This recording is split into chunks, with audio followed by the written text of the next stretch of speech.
তো যে আমরা স্টাইল করে অনেকে বলি সালাম আলাইকুম, এই বিষয়টি কিন্তু আমাদেরকে অনেকে বলে সালাম আলাইকুম, তখন মৃত্যু কামনা করা হয়। এই জন্য কিন্তু শব্দ চেঞ্জ, যেটি আপনি বলছেন যে আসসালামু আলাইকুম, তোমার উপর আল্লাহ প্রদত্ত, আল্লাহর পক্ষ থেকে শান্তি বর্ষিত। আর যদি সালাম আলাইকুম আমরা বলি, তাহলে কিন্তু তোমার উপর মৃত্যু বর্ষিত, তুমি মরো না। ইহুদিরা এরকম এইভাবে বলতো। বলতো। আসসালামু আলাইকুম ওয়া রাহমাতুল্লাহি ওয়া বারাকাতুহু নাহমাদুহু ওয়া নুসাল্লি আলা রাসূলিহিল কারীম ক্বালা আল্লাহু আযজা ওয়া জাল্লা ফিল কুরআনিল আযীম আউযু বিল্লাহি মিনাশ শাইতানির রাজীম বিসমিল্লাহির রাহমানির রাহিম তাহিয়্যাতুহুম ইয়াওমা ইয়ালকাউনাহু সালাম ওয়া আ'আদ্দা লাহুম আজরান কারীমা সাদাকাল্লাহুল মাওলানাল আযীম ওয়া সাদাকা রাসূলুহুন নবিয়্যুল কারীম। সুপ্রিয় দর্শক মণ্ডলী, কাছে দূরে, দেশে কিংবা প্রবাসে যে অবস্থান থেকে চোখ রেখেছেন আপনাদের প্রিয় অনুষ্ঠান ইসলাম আমরাকে দেখার জন্য নিউজ 24 পর্দায় সকলকে স্বাগত জানাচ্ছি। আল্লাহ রাব্বুল কারীম পবিত্র কোরআনে হাকিমে আমাদেরকে জানিয়ে দিয়েছেন, জান্নাতে জান্নাতীদের পারস্পরিক অভিবাদন হবে সালাম, সালাম, শান্তি, শান্তি। আল্লাহ তাআলা আমাদেরকে শান্তির নিবাসের দিকে আহ্বান করেন। এই সালাম দেয়ার নেয়ার মধ্যে রয়েছে বিধান। সালামের উত্তর কিভাবে আমরা নেব, আজকে বিশেষ করে এই বিষয় নিয়ে কথা বলবেন বিশিষ্ট ইসলামী চিন্তাবিদ, মিডিয়া আলোচক, মিডিয়া উপস্থাপক, শিক্ষাবিদ ফজিলাতুল শেখ ডক্টর মুফতি মোর্শেদ আলম সালেহী, মুহাদ্দিস, জোরহাটি মদিনাতুল উলুম কামিল মাদ্রাসা। সাথে আছি আমজাদ হোসেন হেলালি। জি, আসসালামু আলাইকুম ওয়া রাহমাতুল্লাহ। ওয়ালাইকুম আসসালাম ওয়া রাহমাতুল্লাহ। মোহতারাম, কেমন আছেন? আলহামদুলিল্লাহ, আল্লাহ পাক অনেক ভালো। আপনি কেমন আছেন? আলহামদুলিল্লাহ, আল্লাহ তাআলা ভালো রেখেছেন। আপনার কাছে আজকে আমরা শুনবো যে সালামের বিধান নিয়ে তো শরীয়তে আলহামদুলিল্লাহ বিধান দেওয়া হয়েছে, আমরা সালাম দেই, আদান প্রদান করে থাকি। তো এই যে সালাম নেয়ার কিন্তু শরীয়তে কিছু বিধান আছে। আসলে সালাম দেওয়ার বিধান যেমন আছে, নেয়ার বিধানও আছে। তো আপনার কাছে নেয়ার বিধানটা নিয়ে আমরা শুনবো আলোচনা। জি, ধন্যবাদ আপনাকে। আল্লাহ সুবহানাহু ওয়া তাআলা সূরা নিসার ৮৬ নম্বর আয়াতে ইরশাদ করেন, বিসমিল্লাহির রহমানির রহিম, ওয়া ইযা হুয়িতুম বিতাহিয়াতিন ফাহাইয়ু বিআহসানা মিনহা আও রুদ্দুহা। এখানে আল্লাহ তাআলা বলছেন, যখন সালাম দেয় তখন তোমরা সালামটা শোনার সাথে সাথে আও রুদ্দুহা বিআহসানা মিনহা, তোমরা যতটুক দিয়েছেন তার চেয়ে একটু আহসান, ইসমে তাফজিলের সিগা ব্যবহার করে আধিক্যতা দিয়েছেন, এর চেয়ে আর একটু সুন্দর শব্দ চয়ন করে দাও। এরপর যারা সেভাবে দিবে না তাদেরকে বলছেন আও রুদ্দুহা, যতটুক দিয়েছেন ততটুক তুমি ফেরত দিয়ে দাও। তাহলে এখানে যিনি সালাম দেন আর ফেরত যিনি দিবেন তার জন্য মাসালা হচ্ছে যে আসসালামু আলাইকুম বলার পর যে যাকে সালাম দেওয়া হয় তিনি উত্তর দিবেন ওয়ালাইকুম আসসালাম ওয়া রাহমাতুল্লাহ, মানে অন্তত অতটুকু দেওয়া উচিত। আবু দাউদ শরীফে আমরা একটা হাদিস দেখতে পাই, 5195 নম্বর হাদিসে আবু হুরায়রা রাদিয়াল্লাহু তাআলা থেকে বর্ণিত, রাসূলুল্লাহ সাল্লাল্লাহু আলাইহি ওয়াসাল্লাম বলেন, যখন কোনো ব্যক্তি সালাম দেন তখন তিনি যখন বলেন আসসালামু আলাইকুম ওয়া রাহমাতুল্লাহ, বলার সাথে সাথে 10টি নেকি তার আমলনামায় লেখা হয়। যখন যিনি সালামের উত্তর দেন তিনি যদি ওয়ালাইকুম আসসালাম ওয়া রাহমাতুল্লাহি ওয়া বারাকাতুহু বলেন, 20টি নেকি। এবং যিনি দিচ্ছেন তিনিও যদি এভাবে ওয়া রাহমাতুল্লাহি ওয়া বারাকাতুহু, প্রত্যেকটি অংশ শব্দের জন্য রব্বুল আলামিন 10 করে নেকি বৃদ্ধি করতে থাকেন। এই জন্য আমাদের উচিত হচ্ছে যখনই সালামের আমরা উত্তর দিব আমাদের খেয়াল রাখতে হবে সালাম দেওয়া সুন্নাত আর উত্তর দেওয়া হচ্ছে ওয়াজিব। এবং একই মজলিসে যদি অনেকগুলো মানুষ বসা থাকে তখন যে কোনো একজনের উত্তর দেয় এটি ফরজে কেফায়া। যদি অনেক সময় অনেক গুরুত্বপূর্ণ কথা থাকে, আমরা যেমনটি আজান হচ্ছে তখন অনেক সময় আমরা ইসলামিক কোনো বিষয় নিয়ে কথা বললে তখন আমরা বলি যে আপনি একজন দায়িত্ব আমরা দিয়ে অথরাইজ করি। এইভাবে সালামের ক্ষেত্রেও আমাদের উত্তর দেওয়ার ক্ষেত্রে এই বিষয়গুলো খেয়াল রাখা দরকার। এবং দেখুন রাসূলুল্লাহ সাল্লাল্লাহু আলাইহি ওয়াসাল্লাম যে স্পষ্ট বলেন মুসলিম শরীফের 403 নম্বর হাদিসে যে লিল হকুল মুসলিম আলাল মুসলিম সিত্তু খিসাল, যে একজন মুসলমানের জন্য আরেক মুসলমানের যে 6টি খেসাল বৈশিষ্ট্য বা দায়িত্ব রয়েছে তোর মধ্যে হচ্ছে ইজা লাকিতাহু ফাসাল্লিম আলাইহি, যখন তার সাথে সাক্ষাৎ হবে তাকে সালাম দেওয়া। এবং দেখুন রাসূলুল্লাহ সাল্লাল্লাহু আলাইহি ওয়াসাল্লাম যখন মদিনায় গেলেন তখন আব্দুল্লাহ ইবনে সালাম রাদিয়াল্লাহু তাআলা থেকে হাদিস কারণে বর্ণিত, মুসলিম শরীফে হাদিসটি এসে রাসূলুল্লাহ সাল্লাল্লাহু আলাইহি ওয়াসাল্লাম তিনি বলছিলেন যে লাম্মা কাদিবান নবী সাল্লাল্লাহু আলাইহি ওয়াসাল্লাম আল মাদিনা, যখন রাসূলুল্লাহ সাল্লাল্লাহু আলাইহি ওয়াসাল্লাম মদিনায় গেলেন তখন তিনি 4টি বিষয় গুরুত্ব দিয়েছেন। তোর মধ্যে একটি কথা আগে তিনি বলছেন যে আফসুস সালাম, তোমরা সালামের প্রচলন করো, আদান প্রদান করো, আলামান আরেফ তো আমাল্লাম তার, যাকে চিনো আর না চিনো। তাহলে দেখা যায় সালাম কিন্তু আমরা কখনোই যে সালাম পাওয়ার চেষ্টা না করে সালাম দেওয়ার চেষ্টা করি। এবং অন্য আরেকটি হাদিসে এসেছে, যিনি আগে সালাম দেন রব্বুল আলামিন খুশি হয়ে তাকে 10টি নেকি তাদের বোনাস দান করেন। তাহলে দেখা যায় আমরা এই দিকে পেলাম যে সালাম দেওয়া সুন্নত, সালামের উত্তর দেওয়া ওয়াজিব। তাহলে আপনি যেই কথা বলছেন যে যিনি উত্তর দিবেন তার বিধান কি, তার ওয়াজিব, তাহলে দায়িত্বটা তারই কি বেশি। এবং দেখেন রাসূলুল্লাহ সাল্লাল্লাহু আলাইহি ওয়াসাল্লাম সালামের গুণাবলী বর্ণনা করতে গিয়ে 10টি অন্যতম গুণাবলী বর্ণনা করেছেন। তন্মধ্যে একটি বলছেন যে সালামের মাধ্যমে মানুষের ভ্রাতৃত্ব বন্ধন, মোহাব্বত সৃষ্টি হয়। সালামের মাধ্যমে মানুষের শত্রুতা দূর হয়ে যায়। সালামের মাধ্যমে মানুষের যে আল্লাহ প্রদত্ত একটা নূর, আল্লাহ প্রদত্ত একটা ভালোবাসা তার অন্তরের ভিতরে পয়দা হয়। এর কারণ হচ্ছে যে আল্লাহর একটি সেফাতি নামও কিন্তু সালাম, আর সালাম শব্দের অর্থ শান্তি। এবং এই সালামের মাধ্যমে দেখা যায় যে একটা ডাল হিসাবে কাজ করে। রাসূলুল্লাহ সাল্লাল্লাহু আলাইহি ওয়াসাল্লাম যে নবী করিম সাল্লাল্লাহু আলাইহি ওয়াসাল্লামকে আল্লাহ তাআলা যে মাসিরাতা সাহার দিয়েছেন, যে রোব দিয়েছেন, যে আমাকে আল্লাহ তাআলা রৌব দিয়েছেন। রৌব শব্দের অর্থ হচ্ছে যে যখন একজন ব্যক্তির পেছনে এত সমালোচনা, মানে জ্বর তোলে, যখন সামনে যায়, আসসালাম ভাই কেমন আছেন, আপনার কথাই স্মরণ করছিলাম আপনাকে, মানে এটা হচ্ছে একটা রৌব। তাহলে এই যে সালামের মাধ্যমে কিন্তু রাসূলুল্লাহ সাল্লাল্লাহু আলাইহি ওয়াসাল্লাম বলছেন একটা রৌব সৃষ্টি হয়, যে এটা ভীতি, সন্ত্রস্ত, তারপর কি না কি যে হয়ে যায়। তো যেমন ডাল যেমন যুদ্ধের ময়দানে বাধা সৃষ্টি করে, সালামও কিন্তু সেভাবে বাধা সৃষ্টি করে। আপনি অত্যন্ত চমৎকার বলতেছিলেন, দর্শক মণ্ডলী শুনতেছিলাম সালামের উত্তর প্রদানের বিধান নিয়ে। সত্যি আমাদের মুফতি মুর্শিদ আলম সালেহী বড় চমৎকার বলেছেন যে যিনি সালাম দিয়েছেন, আল্লাহ তাআলা হুকুম করেছেন তোমাকে যখন কেউ সালাম দিবে, অভিবাদন জানাবে, তুমি হুবহু অতটুকু শব্দ ব্যবহার করো, ইচ্ছা করো তুমি বেশিও ব্যবহার করতে পারো। আল্লাহ তাআলা বলেছেন আহসান, অর্থাৎ উত্তমটা আরও বেশি তুমি শব্দ ব্যবহার করো। কেউ যদি আমাকে বলে আসসালামু আলাইকুম, তার উত্তরে বলা ওয়ালাইকুম আসসালাম ওয়া রাহমাতুল্লাহি ওয়া বারাকাতুহু। পুরোটা না পারলে ওয়ালাইকুম আসসালাম ওয়া রাহমাতুল্লাহ, অন্তত এতটুকু না পারলেও বলতে হবে ওয়ালাইকুম আসসালাম, এতটুকু তো বলতেই হবে। এখানে দর্শক মণ্ডলী লক্ষণীয় যে বিষয়টি তা হলো যে সালামকে যেমনিভাবে সহি শুদ্ধভাবে দেওয়ার বিধান রয়েছে, ঠিক উত্তর নেওয়ার ক্ষেত্রেও সহি শুদ্ধভাবে উত্তর নেওয়ারও বিধান রয়েছে। এমন যাতে না হয় যে আমি হাত দ্বারা ইশারা দিলাম অথবা মুখ নাড়া দিলাম, অথবা একজন ভাই আমাকে সালাম দিল, আমি তার উত্তরও দিলাম না। আমাদের মুফতি সাহেব পরিষ্কার বলেছেন, যিনি সালাম দিয়েছেন তিনি আমার ঘাড়ে দায়িত্ব দিয়ে দিয়েছেন যে উত্তর দেওয়ার জন্য, উত্তর দেওয়াটা তার উপর ওয়াজিব হয়ে যায়। তাহলে ওয়াজিব তরকের গুনাহ হয়ে যাবে যদি কেউ সালাম প্রাপ্তির পরে মুখ বন্ধ রাখে, সালামের উত্তর না নেয়, অথবা ইশারা দিয়ে তাকে বুঝিয়ে দেয় যে আমি সালামের উত্তর নিয়েছি, আসলে মানে মুখে কোনো উচ্চারণ হয়নি। এখানে পরিষ্কার বলতে হবে ওয়ালাইকুম আসসালাম। কারণ শব্দ কাকে বলা হয়? মা ইয়াতালাফাজু বিল ইনসান, মানুষ জবান দিয়ে যা উচ্চারণ করে তাকে কিন্তু শব্দ বলা হয়, উচ্চারণ না হলে সেটা শব্দ হয় না। এখানে একটু যে আমরা স্টাইল করে অনেকে বলি সালাম আলাইকুম, এই বিষয়টি কিন্তু আমাদেরকে অনেকে বলে সালাম আলাইকুম, তখন মৃত্যু কামনা করা হয়। এই জন্য কিন্তু শব্দ চেন, যেটি আপনি বলছেন যে আসসালামু আলাইকুম, তোমার উপর আল্লাহ প্রদত্ত, আল্লাহর পক্ষ থেকে শান্তি বর্ষিত। আর যদি সালাম আলাইকুম আমরা বলি তাহলে কিন্তু তোমার উপর মৃত্যু বর্ষিত, তুমি মরো না। ইহুদিরা এরকম বলতো, রাসূল সাল্লাল্লাহু আলাইহি ওয়াসাল্লামের কাছে এই ধরনের কথা বলতো। দর্শক মণ্ডলী, এই জন্য আমরা এই বিধানটা নিয়ে আলোচনা করছি, যাতে করে সালাম দেওয়ার ক্ষেত্রে যেমন সতর্কতা অবলম্বন করা জরুরি, নেয়ার ক্ষেত্রেও সতর্কতা অবলম্বন করা জরুরি। আপনি শান্তি কামনা করছেন আসসালামু আলাইকুম ওয়া রাহমাতুল্লাহ আমার জন্য, আমিও বলছি ওয়ালাইকুম আসসালাম, আপনার উপরও আল্লাহ তাআলা একই শান্তি বর্ষণ করুন। সত্যি সালামের দ্বারা পারস্পরিক মহাব্বত তৈরি হয়, সালামের দ্বারা শত্রুতা দূর হয়, বন্ধুত্বতা কায়েম হয়, বন্ধুত্ব মজবুত হয়, অটল হয়, এবং কিছু দূরত্ব থেকে থাকলেও বারবার সালামের মাধ্যমে সেটা দূর হয়ে যায়। স্বামী স্ত্রীর দাম্পত্য জীবনও সুখ টেনে নিয়ে আসে সালামে। একে অপরকে যখন সালাম দিবে পারস্পরিক সুন্দর একটা পরিবেশ কিন্তু বিরাজ করবে।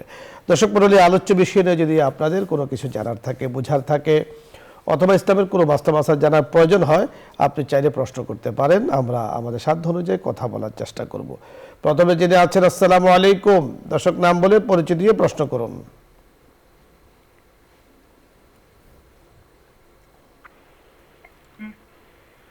আসসালামু আলাইকুম। ওয়ালাইকুম আসসালাম ওয়া রাহমাতুল্লাহ। আমি নওগাঁ জেলা থেকে বলছি, আমি একজন স্টুডেন্ট। এই সালাত সংক্রান্ত আমার একটা প্রশ্ন ছিল যে আমরা যখন নামাজে সালাম ফেরানোর পূর্বে যে শেষ বইটাকে বসি, তখন হাতের শাহাদাত আঙ্গুল নামানোর একটা বিষয় থাকে, যে কারণ কাসাদ করার পরে বা ওই সময় এই বিষয় সম্পর্কে আপনি যদি একটু ক্লিয়ার করতেন আমাকে।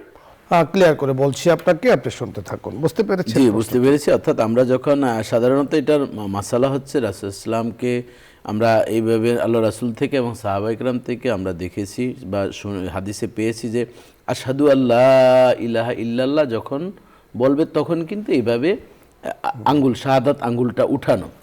এর মৌলিক উদ্দেশ্য হচ্ছে যে আল্লাহ ছাড়া কোনো মাবুদ নেই, এটি সাক্ষী দেওয়া, মানে এখানে যাতে ইবলিস এসে প্রবেশ না করে।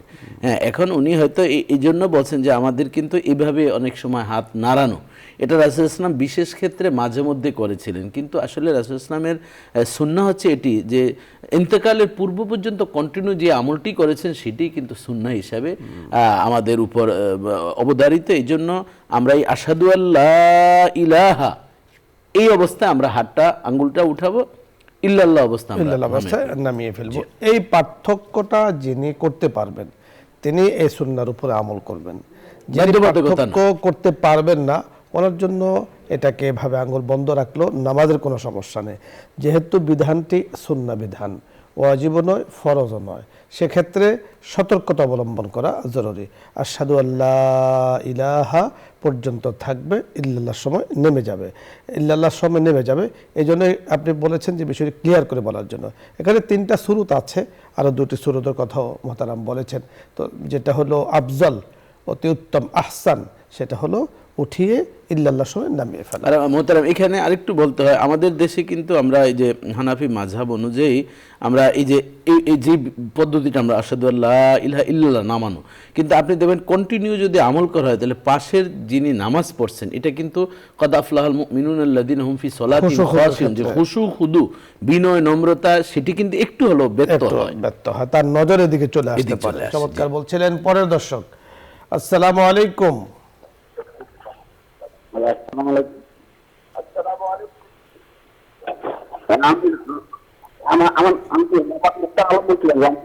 জি, প্রশ্ন বলুন।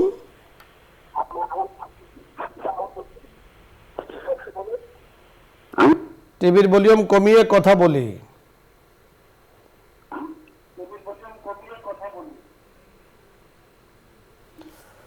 আপনাকে ধন্যবাদ। আমরা পরের দর্শকের কাছে আসবো। আসসালামু আলাইকুম ওয়া রাহমাতুল্লাহ।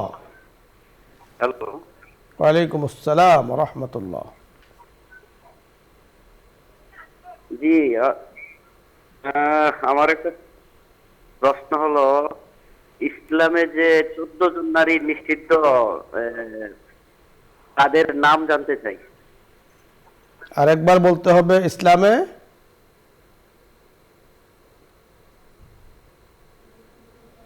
কাদের নাম জানতে, বুঝতে পেরেছেন? নাম কাদের নাম জানতে চেয়েছেন, আসলে আমরা বুঝতে পারিনি। আপনি যদি এরকম হয় যে ইসলামে কোন নাম নিষিদ্ধ, এরকম হতে পারে, যেমন রাব্বি বলা, যেমন আমার রব, এরকম কিন্তু সচরাচর আমরা নাম রাখি। এখানে লিখতে হবে আতে রাব্বি অথবা আব্দুর রব, এই ধরনের নাম রাখা। তারপর যে নাম অনর্থক, যেমন রেবা, সুদ, এই ধরনের নাম রাখা যাবে না। খমর, হ্যাঁ, এই ধরনের যে নামগুলো আছে, এক জায়গায় দেখা যায় একটা মেয়ের নাম রাখছেন তুকাজ্জিবান, বললো তো ফাবিয়া আলা রাব্বিকুম, 31 বার আল্লাহ তাআলা সূরা আর রহমানে বলছেন, তাহলে এটা সবচেয়ে বরকতি নাম। তাহলে এই যে না জেনে গুগল সার্চ করে ইচ্ছে মতন আলেম ওলামার দ্বারস্থ না, এই ধরনের আপনি চমৎকার বলছিলেন। একজনে নাম রেখেছে শয়তান, তো বলে যে শয়তান রাখছেন কেন? কয় যে কোরআন শরীফে শয়তান আছে, জন্য শয়তান রেখেছি। আসলে এই জন্য ওলামায়ে কেরামের শরণাপন্ন হওয়া উচিত। তাহলে সবচেয়ে উত্তম নাম আব্দুল্লাহ এবং আব্দুর রহমান, এবং নবী করিম সাল্লাল্লাহু আলাইহি ওয়াসাল্লাম বা আম্বিয়া সাম্মু বি আসমাইল আম্বিয়া, নবী রাসূল নামের সাথে মিলিয়ে নাম রাখা, এটা উচিত। এছাড়া এমন কোনো নাম রাখা উচিত নয় যে নামের কারণে ব্যক্তির উপরে প্রভাব পড়ে। আপনি নাম রেখে সল্টু বল্টু কল্টু, তো এগুলোর প্রভাব কিন্তু তার উপর। এবং হাজিন, একজন সাহাবীর নাম ছিল, রাসূল ইসলাম দেখেন সব সময় উনি চিন্তিত, বলে তোমার নাম কি? বলে হাজিন। তো হাজিনের তো চিন্তিত, আল্লাহ রাসূল বাদ দিল, তুমি এটা নাম পরিবর্তন করে আব্দুল্লাহ। পরের দর্শক, জি আসসালামু আলাইকুম ওয়া রাহমাতুল্লাহ। আসসালামু আলাইকুম। ওয়া আলাইকুম আসসালাম ওয়া রাহমাতুল্লাহ। এটা কি নিউজ 24? জি, নিউজ 24। হুজুর, আমার একটা প্রশ্ন, মেসক কিভাবে করতে হয়? মেসকের সুন্নাহ পদ্ধতি এবং মেসক করার আগে কি কোনো আমল করতে হয় কিনা? জি, সুন্দর প্রশ্ন করেছেন। বোনকে ধন্যবাদ জানাচ্ছি যে আমলমুখী জিন্দিগানির জন্য তিনি চেষ্টা করছেন। মেসাকের সুন্নত আমল সাধারণত আমরা 1 বিঘাত, যেই মেসাক রাসূলুল্লাহ অধিকাংশ সময় 1 বিঘত দিয়ে করেছেন, বা কখনো রাসূলুল্লাহ সুবিধার জন্য এরকম 3 আঙ্গুল বা এই ধরনেরও ব্যবহার করেছেন। এটার জন্য আগে কোনো দোয়ার কিছু নেই। রাসূলুল্লাহ হোসেন লাউলা আন আশুক্কা আলা উম্মতি লা ফারাতু সেওয়াকা ইনদা কুল্লি সালাতিন, যদি আমার উম্মতের একেবারে কষ্টসাধ্য না হতো তাহলে এটাকে আমি বাধ্যবাধকতা আল্লাহর কাছ থেকে এই বিধানটা নিয়ে নিতাম যে প্রত্যেক নামাজের পূর্বে মিসওয়াক করা। এবং রাসূলুল্লাহ বলছেন যে আসওয়াকু মুতাহারাতুন লিল ফামি ওয়া মারদাতুর রব্বি, বুখারীর হাদিস, যে এই মিসওয়াকের মাধ্যমে মুখ যেমন পবিত্র হয় আর ওই পবিত্র মুখ দিয়ে আল্লাহকে ডাকলে আল্লাহ তাআলা সেটা কবুল সুবহানাল্লাহ, মানে চমৎকার আপনি বলছিলেন। দর্শক মণ্ডলী, মেসওয়াক অত্যন্ত গুরুত্বপূর্ণ সুন্নাহ এক আমল। এজন্য আল্লাহ রব্বি করিম আমাদেরকে সুন্নতি জিন্দেগি দান করুন। ধন্যবাদ মোহতারাম আপনাকে। দর্শক মণ্ডলী, আপনাদের সকলকে আজকের এই সুন্দর আয়োজনে আপনারা আমাদের সাথে ছিলেন, ইসলাম আমরার সাথে ছিলেন, নিউজটনের সাথে ছিলেন, এই আশাবাদ ছিলেন। ধন্যবাদ জানাচ্ছি। তবে আশাবাদ ব্যক্ত করছি সামনে থাকবো ইনশাআল্লাহ। আল্লাহ তাআলা তৌফিক দান করুন। আজকে আর নয়। আসসালামু আলাইকুম ওয়া রাহমাতুল্লাহি ওয়া বারাকাতুহু। এখন দোয়া হবে, দরুদ ইস্তিগফার পাঠ করি। اللهم صل على سيدنا ونبينا وشفيعنا وحبيبنا ومولانا محمد صلى الله عليه وعلى آله وأصحابه وبارك وسلم. أستغفر الله ربي من كل ذنب وأتوب إليه. لا حول ولا قوة إلا بالله العلي العظيم. اللهم آمين. ربنا ظلمنا أنفسنا وإن لم تغفر لنا وترحمنا لنكونن من الخاسرين. ربنا آتنا في الدنيا حسنة وفي الآخرة حسنة وقنا عذاب النار. رب ارحمهما كما ربياني صغيرا. رب العالمين নিউজ 24 আল্লাহ প্রতিদিন এই বিশেষ সময়ে রব্বুল আলামিন এত সুন্দর আয়োজন করে ইসলামের বিভিন্ন অজানাকে জানানোর জন্য যেভাবে চেষ্টা করছেন, আল্লাহ তুমি এই অনুষ্ঠান, এই প্রোগ্রামকে প্রশ্ন উত্তর অনুষ্ঠানের মাধ্যমে যে খেদমত হচ্ছে, আল্লাহ তুমি এটি কবুল ও মঞ্জুর করে নাও। রব্বুল আলামিন এর ওসিলা আল্লাহ যতগুলো সওয়াব অধিক অধিক করে বৃদ্ধি করে নবী পাকের রওজায় সওয়াবগুলো পৌঁছিয়ে দাও। আম্বিয়া কেরাম, আসহাবে এদাম, আউলিয়া কেরাম, বুজুর্গানে দিন, আমাদের উস্তাদ, আত্মীয় স্বজন যারা দেশের জন্য শহীদ হয়েছেন, জীবনকে কোরবান করেছেন, প্রত্যেকের রহ মুবারকে সব পৌঁছিয়ে দাও। খাস করে রব্বুল আলামিন আমাদের আম্মা আব্বা আপনজন যে যেখানে কবরবাসী আছেন, প্রত্যেকের রহ মুবারকে সব পৌঁছিয়ে দাও। রব্বুল আলামিন এই নিউজ 24 আল্লাহ মালিক পক্ষ যারা রয়েছেন, আল্লাহ তাদের আপনজন যারা কবরবাসী আছেন, প্রত্যেকের রহ মুবারকে সব পৌঁছিয়ে দাও। খাস করে রব্বুল আলামিন মালিক পক্ষের আল্লাহ চেয়ারম্যান সাহেব শাহ, অন্যান্য যারা দায়িত্বশীল রয়েছেন, আল্লাহ প্রত্যেকের নেক হায়াত দারাজ করে দাও। রব্বুল আলামিন আল্লাহ এই নিউজ 24 মাধ্যমে দেশ ও জাতির এবং ইসলামের যাতে খেদমত হয় সেই তৌফিক দান করো। আল্লাহ বাংলাদেশে আল্লাহ তুমি যাবতীয় বিপদ আপদ থেকে হেফাজত করো। খাস করে রব্বুল আলামিন আমাদের বাংলাদেশের পরিস্থিতিকে আল্লাহ সুন্দর করে যাতে আমাদের নির্বাচন যথাসময়ে সেই তৌফিক দান করো। রব্বুল আলামিন আমাদের প্রত্যেককে হালাল রোজগার করার তৌফিক দিও, হারাম থেকে হেফাজত করো। আল্লাহ খাস করে তোমার বাইতুল্লাহ যাওয়ার মতন আমাদেরকে ব্যবস্থা করে দিও। তোমার হাবিবের রওজা মুবারকে যাওয়ার তৌফিক দিও। খাস করে আল্লাহ ফিলিস্তিনের মুসলমানকে আল্লাহ তুমি স্থায়ীভাবে মুক্তি দেশ হিসেবে কবুল ও মঞ্জুর করে নাও।